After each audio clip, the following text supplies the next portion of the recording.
the IDF and other COGAT and others inside the Israeli government. Some of this is the measures I just talked about, and there are other things that I don't want to get into from here because they're the subject of conversations with those two parties that I don't think should be made public.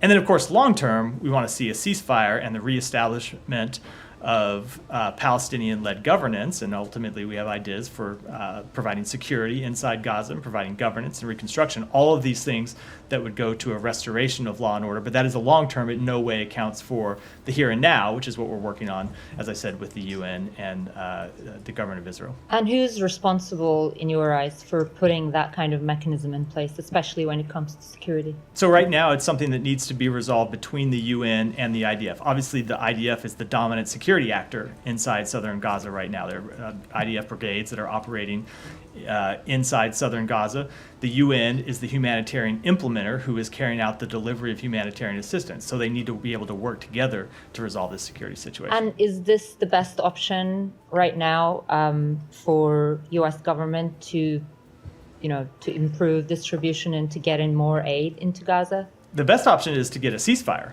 That is the best option. The best option is to get to a ceasefire and resolution. That has been very elusive. So we're talking about in the meantime. I'm wondering if there are any other avenues that you are pursuing, or is this the main one? This is the main one. There is no substitute for the land route aid coming in through Kerem Shalom. Obviously, we've been able to supplement aid coming in through the ground at times. We've been able to supplement it through the pier, and we've been able to supplement it at times through airdrops, but those are supplements. The main delivery route needs to continue to be through gates into Gaza. Right, and final thing is, and I've asked whether this is the main thing and this is your best option, because you must have seen IPC's update.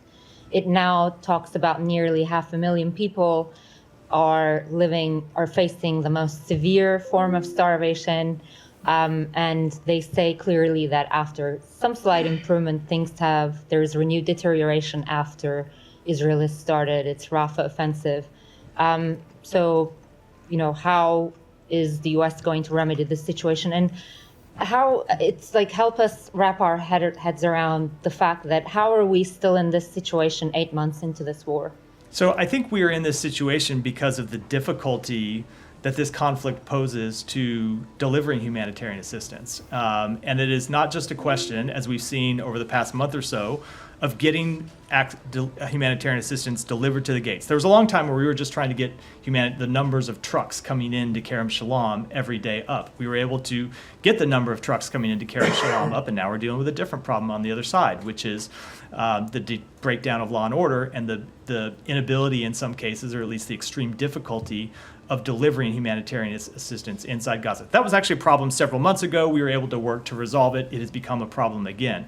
So these are always problems that pop up that we are trying to resolve, which is why I say, and this is something the IPC said in their report today, which is the only real way to fully resolve these challenges is to get a ceasefire. You can work to deal with problems as they pop up, but I think our experience shows us over the past 8 months that to fully get the amount of humanitarian assistance into Gaza and then delivered to the people in Gaza who need it, we need to see a ceasefire. Another thing I want to say about the IPC report, though, obviously it confirmed what we all know and what we've been dealing with for some time, is that the humanitarian situation on the ground is extremely dire. That's why we have been so incredibly focused on alleviating that situation.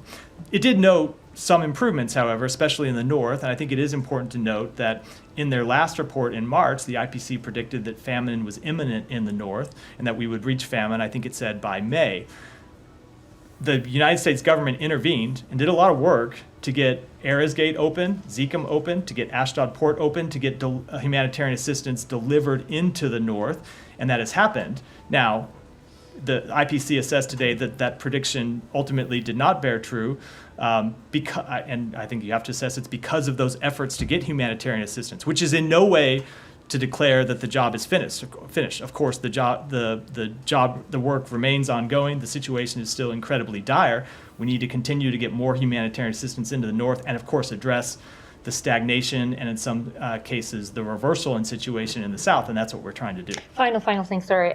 Did you get any specific assurance from Israeli Defense Minister Yoav Gallant towards this end yesterday? So I don't want to speak to the specifics of it, but I can tell you that we went through a number of specific things that we want to see resolved when it comes to the humanitarian situation, and got assurance to continue to work on those, and we'll follow through with the government of Israel in the coming days.